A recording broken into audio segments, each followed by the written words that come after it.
Hi, it's Anna again, and now behind me, winwin's professional assembly team of robot workstation is doing the hoisting work. As you can see, the cooperation of all links is proceeding in an orderly manner. Now let me interview one of the technicians. Hello, Daniel. Hi, I'm Daniel. Hello. It is difficult to do the robot arm hoisting work.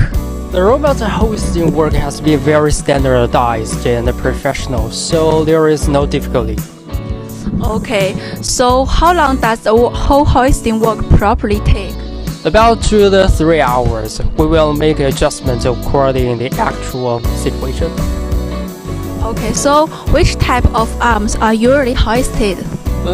ABB 1600, ABB 2400, and also 2600, and the Yaskawa MH24, funuc M20.